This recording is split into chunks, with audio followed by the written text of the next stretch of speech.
So thank you for joining this morning. We're expecting quite a few coming in. So today is about predicting rent arrears using AI, and I've delighted to have Neil Forrest from Pivigo join us for this morning's session to talk all things AI rent prediction and some of the work that Pivigo have been doing with like-minded social housing providers and potentially councils as well, and really talking to you about how effectively the Arrears capabilities and AI solutions that they've got have been helping the industry. So we've got obviously a packed agenda from 8:30 till 9:30, where Neil's going to walk us through some of the Pivigo capability solutions and talk about their experience and how effectively AI can enable and help you as like-minded housing associations. And as we go through, I've got a section as well talking about how effectively that can link back to a lot of the solutions that Crimson help housing associations with, which is the Microsoft Technologies Power Platform, Dynamics 365. And in traditional Crimson Housing breakfast fashion, whether it's your first or 6th or 8th or 10th, we'll spend some time at the end for 10-15 minutes and very much have an open dialogue and conversation about some of the insights that we've shared. So please, even though I can appreciate it's a little early and may feel daunting across a number of people, if you've got some questions or want to ask anything throughout the conversation, just use the chat function and we'll have a dedicated Q&A session right towards the end. So just a reminder, and if it is some of your guys' first Crimson breakfast session, a little bit about who we are. We're a effectively Microsoft Gold partner and help organisations, specifically housing associations, local regional government, higher education, and believe it or not, private sector home builders make sense and realize the opportunity with Microsoft technology. So some of you we work with already, some of you we've talked to before, and some of you we're currently talking to. And phenomenally from our side, it comes back to, whilst it's technology that we use and that we help our customers with, actually often it's centered around these three themes, which is helping our customers deliver better intelligent experiences, optimizing business processes with Microsoft technology and improving and streamlining the way that you work. And lastly, leveraging data and using data for insights to improve the smooth running and decision making within your association. So if you didn't know already, and I know a lot of you do, who Crimson are and what we do, that's us. And as I say, for this morning, it will be myself, Jordan Wheat, and I head up the Crimson Housing practice as new business lead and work alongside a number of our housing association customers to help them realise the opportunity with Microsoft Tech. I'll just let Neil very quickly introduce himself from Pivigo.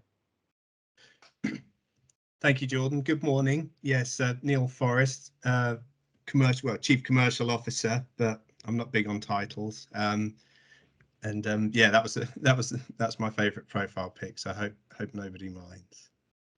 Nice to meet you all. Thanks, Neil. So just because I'm conscious it's still early, and if you were on 5 minutes ago, you described that in some parts of the country it's been snowing, but in others it hasn't. Just to warm us all up before we get into some of the technology demonstrations and walkthroughs and conversation about AI, just a quick quiz to make sure that you're awake. And if you want to use the chat function, go for it. But just looking for the name of this particular humanoid, I think it's referred to, and she was launched in 2016, which may or may not be helpful to you. Just seeing if anyone knows this or can remember this is a news story that broke out 2016, 2017. So this chap, effectively delivered the first successful AI program. So a guy called Christopher Strackley, and in the UK, believe it or not.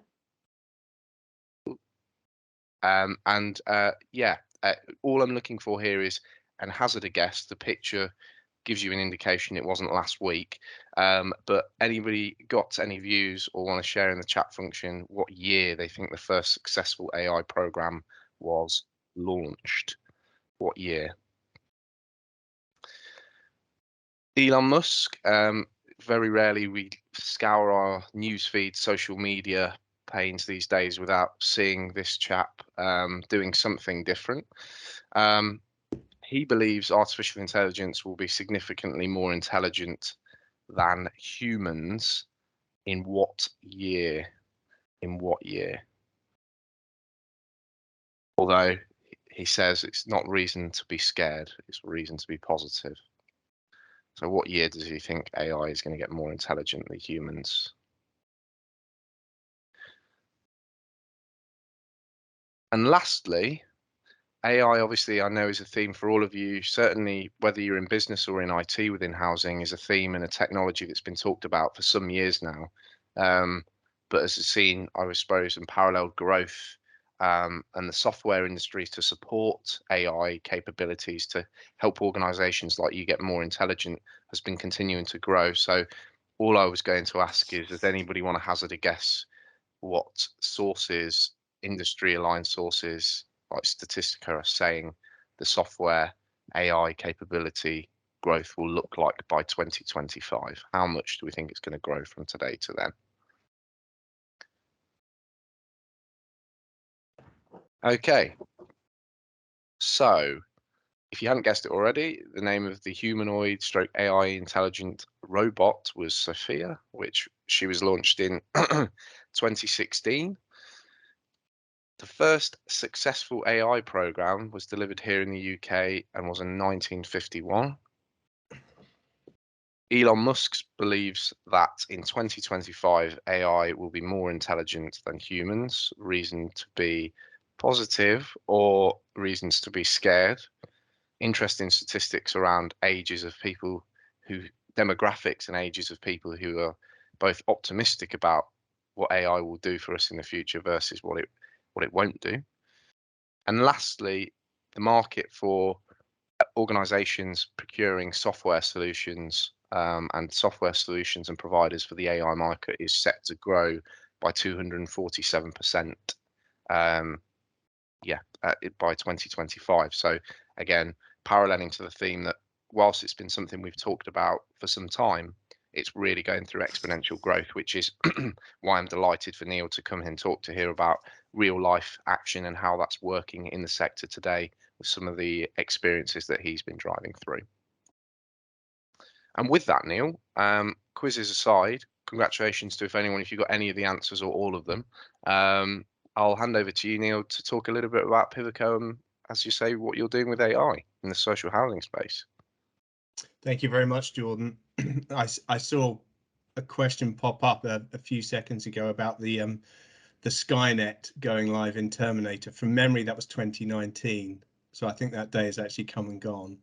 And we're all still here, thank goodness. So yeah, reasons to be optimistic. Yeah, next slide, please, Jordan. So yeah, it's great to meet you all. Pivoco, we are an AI machine learning company. What does that really mean? It means we try and find the value and the advantage in data and using techniques like machine learning and automation. This is about simplifying repetitive tasks. This is about finding patterns and trends in data that no human would ever be able to find without assistance. That's really the simplest way of thinking about it. We won't talk about the algorithms and the different techniques, because at the end of the day, you know, it's to solve a problem. It's to make your lives easier, or it's to tell you things about your tenants or their rent arrears position that you would never otherwise be able to know. We've been around for a little while. We've completed over 350 projects across, well, as you can see from the logos, pretty much every sector. We helped M&S build their first chatbot. We helped a company called Mindful Chef come up with a sort of a recommendation engine for recipes. So rather, just in the same way that Netflix seems to know what shows you like to watch, we tried to help Mindful Chef understand what recipes it should recommend to its customers, and many other projects beside that. Emphasize the word projects because until about a year and a half ago, we were more of a consultancy. So we took projects on. We would essentially help companies to see what was possible with AI and machine learning. It's such an emerging space. That really was the requirement, was to show companies that it could in fact be done. During that time, we worked with Hackney Council, we worked with Notting Hill Genesis, we've also worked with Cobalt on what were essentially proof of concepts. Can we use your tenant data, your rent arrears, transactional data, and other data sources to make meaningful predictions? Can we predict things like who will pay their rent? Can we predict things like who of tenants who aren't in arrears today are highly likely to fall into arrears in the future? So as one-off projects, we demonstrated that there are algorithms and predictive analytics that could be useful in that context. Fast forward to today, we've essentially become more of a products company, because for those algorithms to be useful to the sector, useful to you in your everyday jobs, it needs to be a product, not just a piece of code.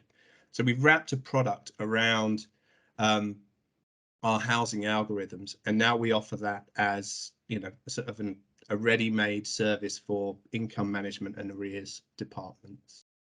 Next slide, please, Jordan. I think the timing is ideal. I mean, it's been challenging for the sector through the COVID period, especially in terms of adjusting to the sort of the new normal, as they've called it. But we get the sense from conversations with your peers across the sector that, if anything, there's a consensus that going forward, this might actually be the toughest climate from a arrears management and an income management perspective. The rent increases, the energy costs, the cost of living. There's still obviously the ongoing transition from housing benefit to universal credit taking place. So what was already a challenging economic climate for managing arrears is, unfortunately, looks like it's about to get even harder still. Next slide, please, Jordan. So that's the outside view. The inside view, so inside a local authority, inside a housing association, you're using systems, technologies to help you store data and run your processes. Again, what we've seen, looking at a lot of housing management systems, is that whilst they store the information on a tenancy, on a case, they don't really offer any, you know, intelligence, any smarts that comes with it. I can't speak for every system, but this is the kind of the broad view that, you know, as an income officer, you have many arrears cases. Some of them are severe, long-term, some of them are short-term. But those systems offer little, or in some cases, no real prioritization. Next transition, please, Jordan. So the consequence is that teams have excessive workloads. They have more cases than they can manage. It's inefficient because there are plenty of, you know, sort of non-cases. There are plenty of technical arrears that pop up that income officers still have to acknowledge and dispense with before they can move on to the real cases. If you had a more efficient system, if you had better prioritization, what's the outcome of that? It's going to be better tenant support. It's going to allow you to focus more on prevention rather than the sort of the reactive approach. Arrears cases tend to be triggered once there is an arrears case, and it would be wonderful if you could actually start to work with tenants before the situation becomes too drastic. We also saw there was a lack of, I call it incremental learning. So just a kind of system-based memory. What happened in the past? Systems always seem to look at the here and now, in the moment, what's happening, rather than the kind of underlying patterns of behaviour. You know, how are we managing our cases? Are we working with the right tenants in the right way? These are hard things to measure, granted, but we feel there's an opportunity for social housing to move towards a more continuous approach, continuous improvement. Let's look at some new KPIs that are around prevention, that are around measuring impact for income management teams. So this is part of our proposition we want to talk to you today. The good news is you do have 2/3 of the solution already. You have the tenancy data. The data in the systems is what we need to work smarter, to use intelligence in income management. You've got experienced teams. You understand the tenants' circumstances. You understand how to support them through, working arrears debts back to a healthier position. So what we're bringing to the table is the AI-powered intelligence, the opportunity to use our predictive algorithms on your tenancy data and empower your teams to work a little smarter. So 3 parts essentially to the proposition. So the smart caseload, what we mean by that essentially is, if you think about an income team and income officers, there are only so many hours in the day and there are only so many days in the week to work the cases to support the tenant. So the ideal caseload is the caseload that has the maximal impact for an income team in the available given time. So we're talking about case prioritization, and we're talking about removing any cases that don't require intervention. Alongside that, we have what we call propensity to pay. So essentially, this is the likelihood of a payment being made by a tenant at any given time. That's part of what the predictive algorithm does. And we also offer, this is probably, I guess, the most sci-fi part of it in some senses, the future arrears prediction. So up to 4 months into the future, which of your tenants who are not in arrears today stand the highest probability of going into arrears? So using past patterns of behaviour and clustering and other techniques, we look at a given tenancy and how other tenancies have sort of played out over time, and that teaches the model. Essentially, we're training the machine learning model to think like an income officer, to use data instead of experience, but look at the patterns and trends of behaviour across all the tenancies and use that to inform the predictions. Here's an example in terms of what we call the smart caseload. So if you look at Bob and if you look at Mike, on face value, they kind of look the same. The arrears debt is similar. The duration of the arrears debt is about the same. However, we all know truly that every tenancy is different. Every set of circumstances is different. So if we fast forward 4 months into the future from today, we'll see that in Bob's situation, his arrears debt has escalated and is now cause for serious concern. Whereas in Mike's case, his arrears debt has disappeared, his account balance is back exactly where it needs to be. So our machine learning will prioritize Bob's case and put that front and center in an income officer's workload, but it would not have presented Mike as a case. So why is that? So what we're looking at here is patterns of behavior and other characteristics of a tenancy. These are the things that inform the model. So we look at the payment history. Is it consistent?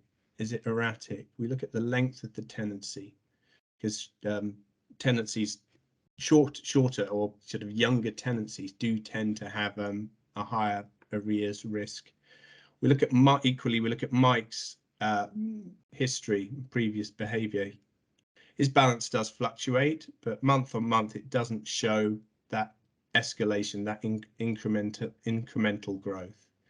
So that's why Bob's case would be prioritized, whereas Mike's case, it's probably a technical arrear. Perhaps it's just a payment issue, but it's certainly not something you would want your income officers to be spending time on if it can be avoided. Next slide, please. So as we said, the second part, we can predict future cases. So looking at all of the tenants who aren't in arrears today will be able to identify those who fall into arrears up to 4 months into the future. So armed with that information, it's an opportunity for housing teams to be truly proactive, truly preventative, working with those tenants, reaching out to them, understanding what their circumstances are, what's happening in their lives that could lead to the event that we're predicting, i.e. a future arrears case.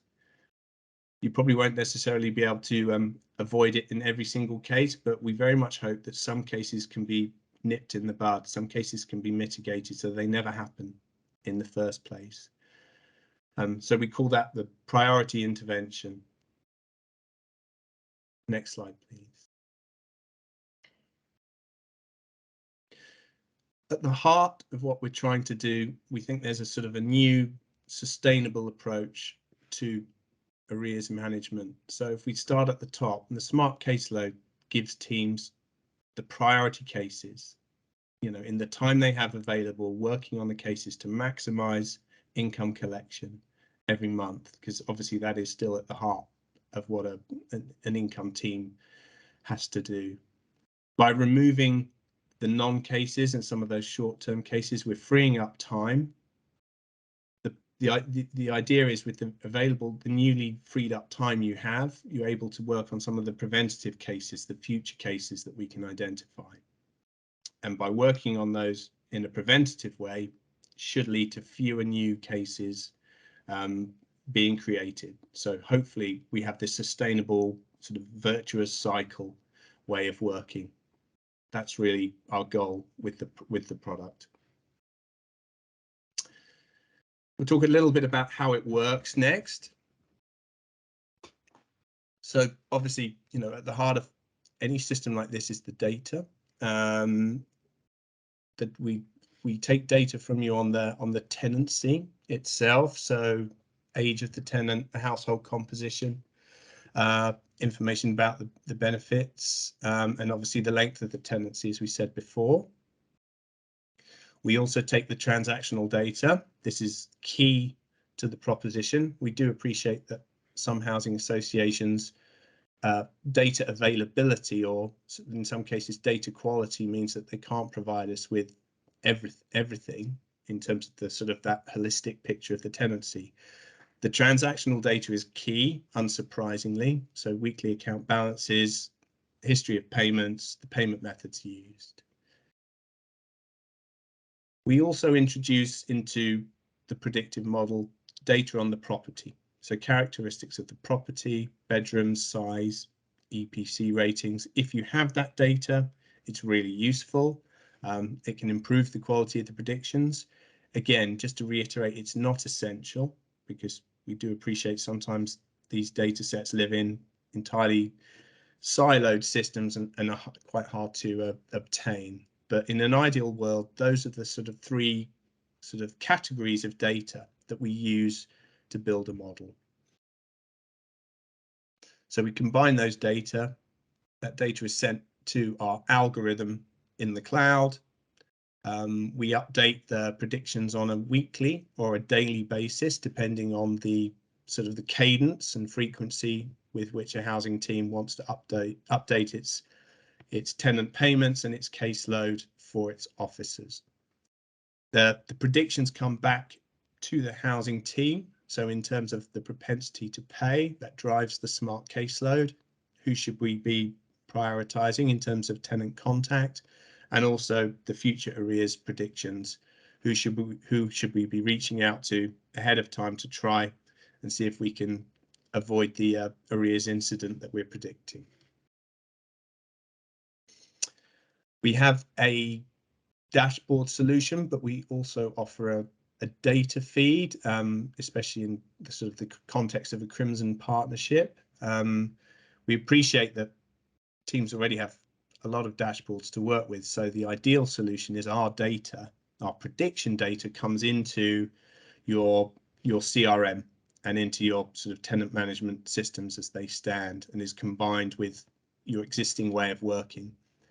Again, for some housing associations, the sort of the data maturity or the availability of dev teams to support that is such that, especially to get housing associations up and running quickly, we do offer an end-to-end solution with sort of dashboards and the activity caseload screens for an income officer and the reporting, the performance reporting that goes with it.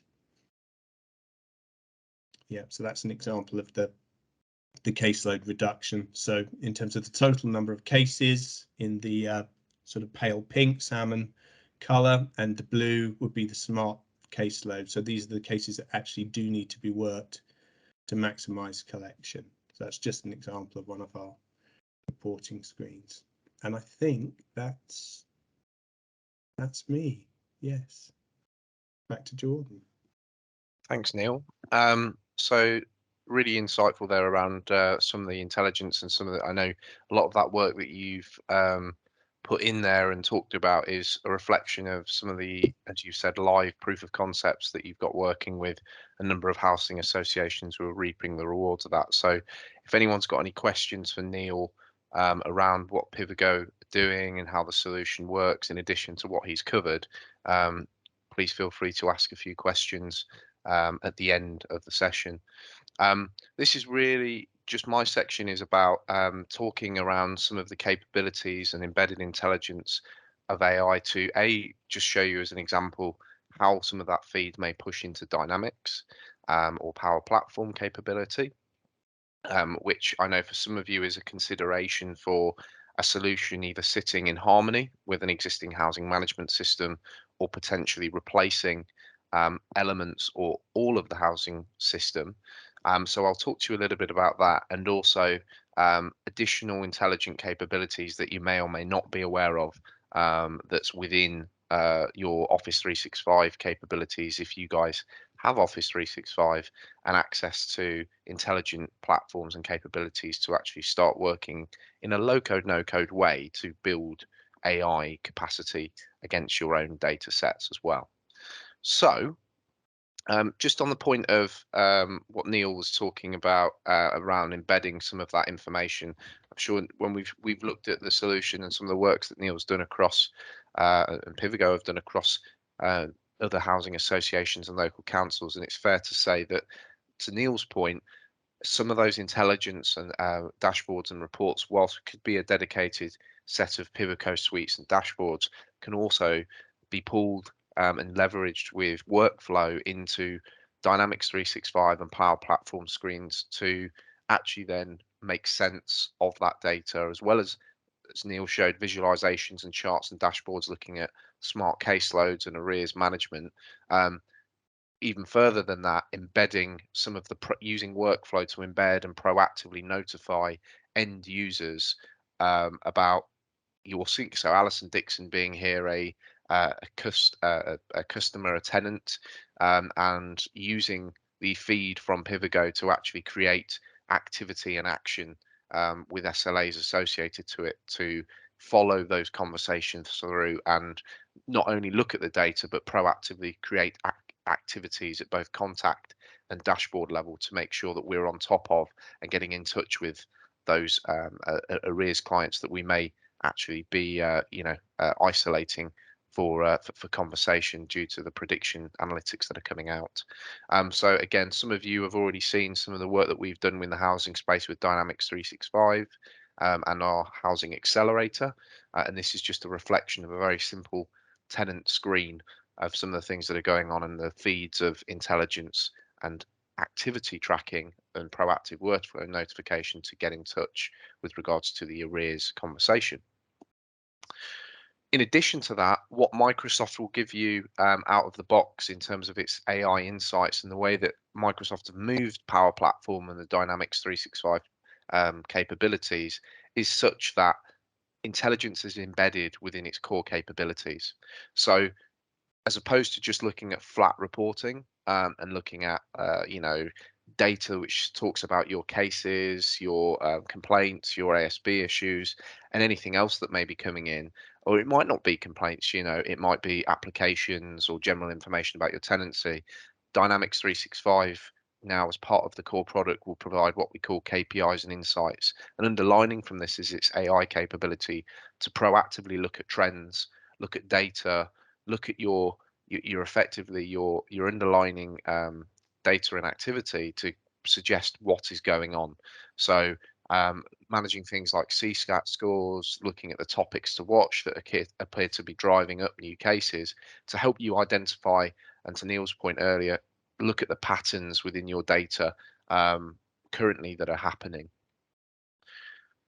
In addition to that, some of the capabilities that Microsoft have given Microsoft customers, or that you can subscribe to as part of as part of the Office 365 solution, and some of you I know have already started work with Power Apps, is AI Builder. And we've had some fantastic stories within the housing community of where we've worked with AI Builder, which, as I said just a second ago, is a Microsoft tool which allows housing associations and organizations generally to create low code, no code, AI based applications and apps um, based on your data sets. It doesn't have to be directly linked to Dynamics 365. It can be linked on Power Platform. It can be linked and looking at third-party solutions, incumbent housing solutions, and also other technologies within the Microsoft stack like SharePoint.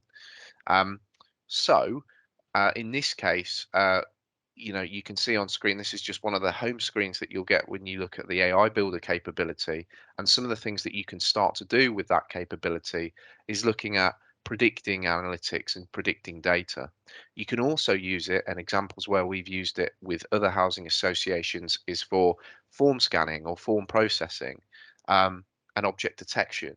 So here's an example of where we're using AI Builder to pull out and look for key areas of data, to push that data and populate and update and replenish data that sits within your current database, be it Dynamics 365, Power Platform, or a third-party housing management system. And we've also worked with housing associations when we've created Power App or inspection apps to actually object detect.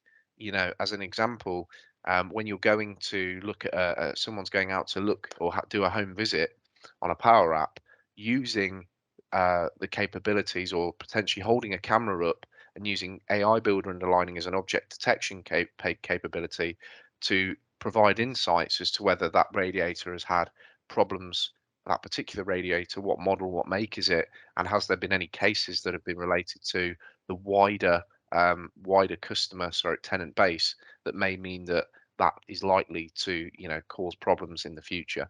So some fantastic examples there, and some capabilities that AI Builder and Office 365, using it either directly with Dynamics 365 or Power Platform, can create intelligent applications. And these are applications that we feel again are a level of low code, no code, that with some cross transferring and some upskilling, you guys and your teams within IT can start to build intelligent apps and look at these types of capabilities in line with your current processes, whether they're for tactical solutions. And what we've effectively been doing with a number of housing associations is, as well as building intelligent proof of concept apps around either object detection, scanning, and all of these great capabilities, is also knowledge transferring into your teams, so you can actually self-sufficiently start to work with these AI capabilities yourself and create intelligent applications directly from your own teams. The last thing I wanted to show is just further examples of where Microsoft is using in dashboarding and embedded intelligence and AI to help organizations predict and look and make sense of data. So this is a capability, or just because it's the morning, I've decided to use Microsoft's data set looking at coffee. But this is effectively a business intelligence and a Power BI report, which is underlining using cognitive services and AI capabilities to predict and advise what is going on in this coffee contact center, as an example. And this is a capability that can be used, or for your purposes, across the contact center within your housing associations, or whether it's looking at case data, or whether it's simply just looking at data across the board of what's going on with our data. So you can see here, looking at an organizational level, it's looking at conversations that have come into the contact center and is telling us what are our customers talking about. So it's saying about It's using the cognitive services and sentiment analysis to look at positive, neutral, and negative voice recognition that it's picked up from our conversations. It's looking and understanding and picking out what are the key words that effectively customers are using in conversations with our contact center. And it's then also looking at from our side, which is less relevant to you guys, but important for potentially relevance of case information or problems. What are the top words that are mentioned that are potentially either competitive or problematic in this case? And there are all sorts of more kind of dashboards and reports that you can get this to generate for you. In addition, it's not just looking at the customers, it's also looking at, you know, our data and looking at the performance of the contact center and the individuals that are working, and looking at their listen to talk ratio based on cognitive services. It's looking at what words have they been mentioning, how long do their calls take, how long do they take to make successful calls, and actually how much negative sentiment do they have in some of the conversations that they have and operate with. What we can then drill down into is team level. So whether you have sub teams or teams in your contact center who are dealing with specific areas, we can look at actually teams performance. And this is effectively using and leveraging teams insights to look at that call data and contact center data to actually saying what is going on with this data. And these insights is what effectively symptom of AI telling us about the stats and the statistics and surfacing that data to suggest actions and insights that are things that you can do things with, or potentially identify training gaps, within our contact center. Why is it that Molly Clark appears to talk the most during calls? Has she had training? Has she been proficiently updated on the new processes that we have? Is she confident in some of the new conversations that we're having with our customers about the complaints management or complaint handling with new regulations from the ombudsman? So what we can also see here is, again, a further analytics around this specific team and looking at the individual's performance and ways in which they're engaging on these phone calls and conversations. And as I say, guys, this is just one example of taking a contact center and the contact center team and using sentiment analysis and AI to drive out insight and actions. And then we can take it right down to the level of the conversations and the individual. So in this case, if I go and look at Molly's record, I can see her details and actually look at all of the time of the conversations that she's had and her performance and her statistics and KPIs that we're measuring. And I can also then drill into the individual phone calls that she's had and look at the key positive sentiment, negative sentiment, and conversational words that the intelligence and AI builder capability within Dynamics has picked out, and start to understand where potentially we can improve effectively Molly's performance and ultimately then the end performance to the customer. So plenty of intelligence that's already embedded and built within the Microsoft portfolio and technology capability. And going back to what Neil's shown earlier, there's reasons to be positive with some of the capabilities that are out there that potentially what we're staring at could be the toughest time for housing associations with rent prediction. Um, is effectively the capabilities that are there should allow you to actually inform and allow us to be more effective with what we're looking at. And as I say, whether you're using Office 365 or not, and Dynamics already, there are embedded capabilities and intelligent applications that will allow us to not just look at the rent arrears, but look at proactively managing that to workflow pushes to prompt users once we've got that indication of is someone going to go into arrears. And in addition to that, across a number of different areas as well around customer service, customer contact, customer conversations, the intelligent applications from Microsoft will surface those and give you the information at hand. And at this point, guys, we normally, as some of you have been on these breakfast conversations before, leave a session at the end to discuss questions. So I can see there's been a number of questions that have come through on the chat. So uh, Mark, I know you've asked a couple in the chat. Do you want to take the opportunity to come off mic and just ask? I know you got a couple for Neil, just to sort of ask those explicitly firsthand. Yeah, thank you. So Neil, without mentioning the name of the solution that we already use, I was interested to know whether you've worked with anybody who uses the common suspect solution, and whether you're looking to learn from them and sort of eventually them to change provider. And part of my reason for that is I feel that the solution we currently use is very, very expensive. Yeah. And so where I was sort of going to eventually becomes, what's the commercial model on this?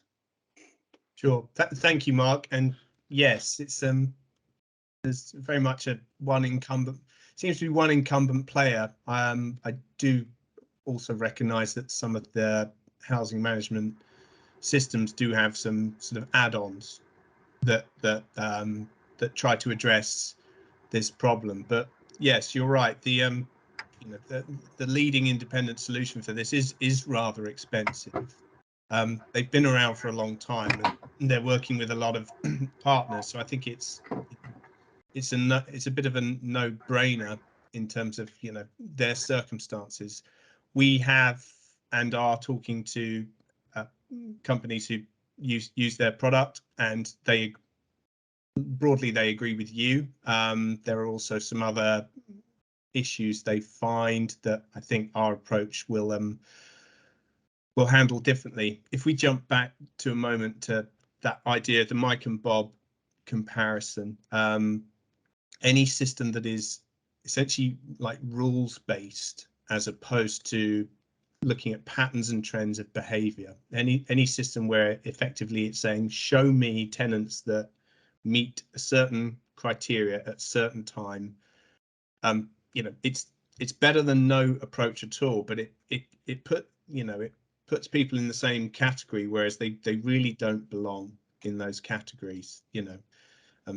If you think, actually, if you look at the crimson slide here, you've got the sort of the red swirl, the sort of imagine that's the pattern of tenant behavior, so that the broadly they're paying on time, then we start to see slightly more erratic behavior. As soon as we go into that sort of dip in terms of performance, we would be prioritizing that case as one of those escalating cases for a team. So it's not just what's happening at any given moment, it's the underlying trend that we're seeing. That's essentially the key difference between our product and, as we understand, other commercial offerings in the sector. You wanted to talk about the commercial, so we'll be very transparent about that. Ours is a subscription model, so you pay monthly for the service from us. There's no upfront cost. We want people to get going quickly, and we'd like people to subscribe to our product because it's delivering value, not just because they're tied into a long-term contract and they can't get out of it. We charge a fixed fee per month for any housing association. We don't price per property or per door. Again, it's a machine learning model. Let's make it work hard. It doesn't complain if you've got 5,000 properties or 45,000 properties. So yeah, I'd be happy to talk more explicitly about the commercials, but at a high level, that's our approach to the market. It was just great. I wasn't asking you to sort of give value, just understand the way it works. So yeah, that's fine. That's got my interest. Thank you. Thanks, Mark. Pleasure. And Barry's question. Hiya, Barry. How are you doing? Just a quick. He's asked a multi-thread of questions, and I know there's a question in there about POCs and POC pilots, which is probably, Neil, a good place to start and talk about what the model is to get involved and what that is. Yeah, absolutely. Hi, Barry. I'll take the points in your question one at a time, if I may. So we're past the POC stage, or the proof of concept stage. I'm glad to say. I mean, what we're talking about today is a fully fledged product, robust, deployed in 6 weeks from a standing start. you know, from week 7, your teams will be able to start consuming the insights and using our caseload, smart caseload priority tool. Then you ask measures for success. How successful have they been? We are still early-ish on the journey. So Camden was our earliest adopter. So they came on sort of August, September of last year. More recently, Haringey, Cobalt Housing, an independent up in Liverpool. We've been live with them for a few months now. We're talking to, well, pretty much everyone in the sector to some degree. We're close to getting started with a couple of members of the G15 as well. In terms of sort of results, with Camden, they have 33,000 properties, so they're quite a big London authority in that sense. They had Northgate as their underlying housing management system, which was presenting the teams with 11,000 cases. So using the smart caseload approach and removing the non-cases technical arrears, we've managed to get their workload down by 70%, so that's 70. So they're looking at around just over 3,000 cases a month that need actioning across a team of 33. Well, they're a generalist team as opposed to a specialist team, but essentially that equates to 90 actionable cases per week, whereas before they were lucky if they got through, you know, a third of the cases that Northgate was recommending, and those weren't the right cases. Of that much we can be certain. With Cobalt, we've went live with their teams using the insights about 2 or 3 weeks ago, so it's too early really for me to give you any concrete results from Cobalt, but I'd be very happy to introduce you to the project sponsors either at Camden or at Cobalt, for you to talk to them about, you know, how they're finding our service and, you know, what lovely we are to work with.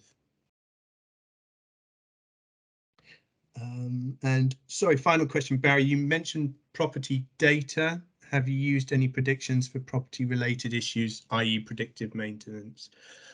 We're very interested in other you know, challenges that the sector faces. You know, predictive maintenance, property performance is an obvious area where there's a lot of data and probably an opportunity to work much smarter if we can. We decided that the arrears, the rent arrears problem, the income officer's headache was the one that we would sort of focus on first. But yes, we do intend to, well, certainly broaden out the arrears product into new tenant screening, into void prediction, into former tenant debt recovery as the kind of natural progression of the product that you've seen today. We are also interested in whether there's scope for, you know, to build a predictive maintenance or a scheduled maintenance tool for the housing and the asset teams within housing management. We haven't done it yet. If anyone would like to, you know, share some data with us, we can start to, you know, explore that collaboratively. Thanks, Neil. Yep. Thanks, Neil. No problem. Is that cover it from your point of view, Barry? Is there any sort of follow-up questions on the back of? Yeah, no, just really interesting model, and particularly arrears, absolutely, I think. But for us, we've kind of, I say, dipped our toe in at some IoT sensor technology, which is obviously producing lots of data. It does. So we're just kind of just exploring the data and what that's telling us really about any early warning signs and then preventative maintenance, but also some of the other things about abandonments and CO2 levels and actual the condition of our properties. So kind of trying to start to build on a bit of a BIM model. So if this tool could potentially help kind of scope some of that out further, then yeah, really interested to pick up the conversation. Yeah, having sensor data coming from every property, or even just a segment of your properties to use in a pilot sense, you're absolutely right. You know, the use cases from, you know, abandonment to, you know, boiler quality, and other sort of maintenance issues, yeah, I'd be very interested to take that conversation offline, sit and find out a bit more about what you're looking to do. Yeah, thanks, Neil. No problem. Thanks, Neil. There was a question from Clive, Neil. We have an extant housing solution which doesn't allow easily to write back to. How can we manage this? Hi, Clive. Yeah, no, we're looking at a number of these. It's very interesting. Sorry, and I was a little bit late because we had a particular issue this morning. We're looking at a number of products, but one of our challenges now, because we've got an extant product writing back, so you can get these insights. But what we want to then push back, you can understand. You want to make a decision, action it, either on the phone or in the field, and then push it back in. Now, our current provider, they either not providing APIs, or when we're asking them for costing for APIs, it's quite eye-watering. Yeah, but maybe that's a protected position. Now, you may say to me, well, you just need to move away from that solution, but so we could see where this sort of thing is great for insights and making decisions, but actually that last bit when you want to push a button and say I want to make an action and everything to update. Sure. Have you had any problems around that, or what's your potential, or do I need another partner? I'm not sure. You might need a priest. No, I think I have to be honest. The extant housing management that's a new name for me, but the problem. No, it's not a product. That should say extant. I was trying not to name the product in case yeah, no.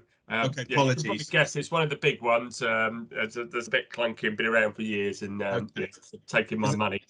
Well, I was going to say, I mean, because you're not alone in that. Yeah. I mean, some of these systems are sort of what they call walled gardens, and it feels incredibly intentional.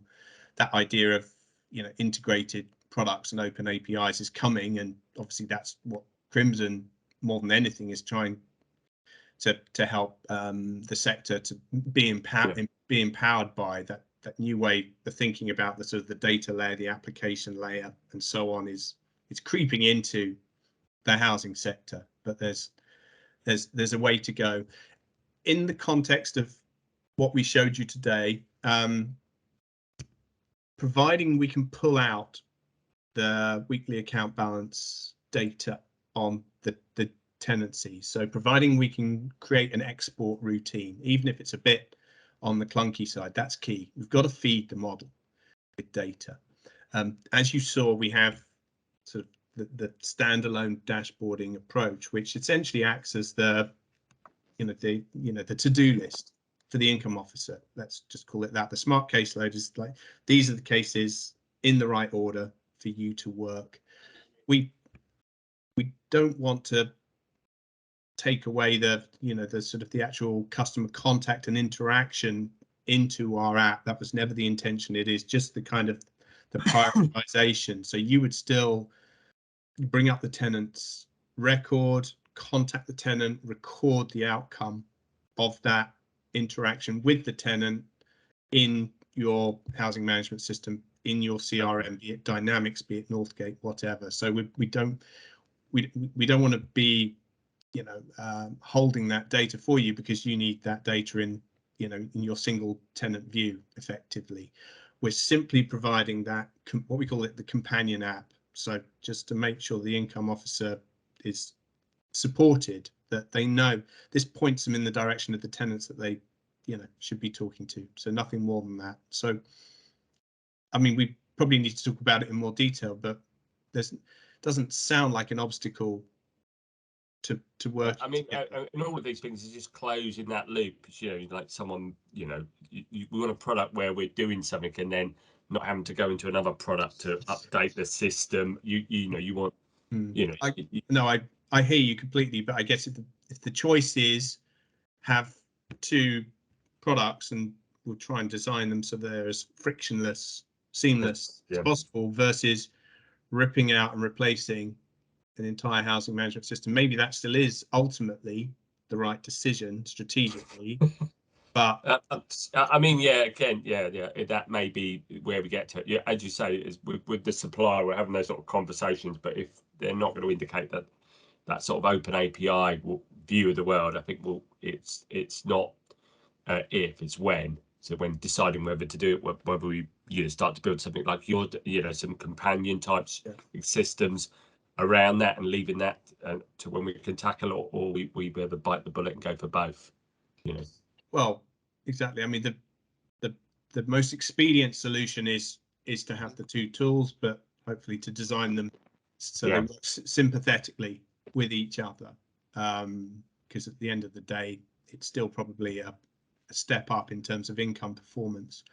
And then over time, if you decided to go for the dynamics route, again, I mean, Jordan will talk about this much more acutely than I can, but it tends to be that you sort of layer the more sophisticated system on top of the housing management system, and then migrate everything across, and then eventually Yeah, well, that was my original plan, but I can see the sort of conflict now.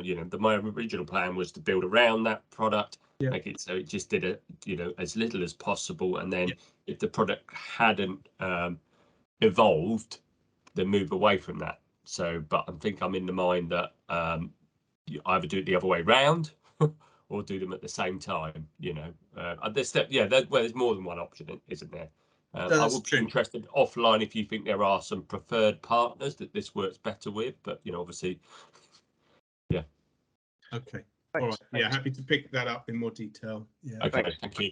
Thanks, Clive. And yes, just because of time, Mark, great news. And I know when we caught up at Housing Tech, you let me know as well that you have done some really great stuff with Power Apps already in house, which I think is testament to the low code, no code capabilities of it. And I know you spoke very well at Housing Tech about how actually your teams have been able to actually take hold of some of that capability that we just talked about then. And like you said, the compelling difference there is removing a need for an FTE admin head versus a 238 per month on AI credits for Power Apps. So that goes to show in the real world that it's really working for you guys, and that it's a technology that you should take note on.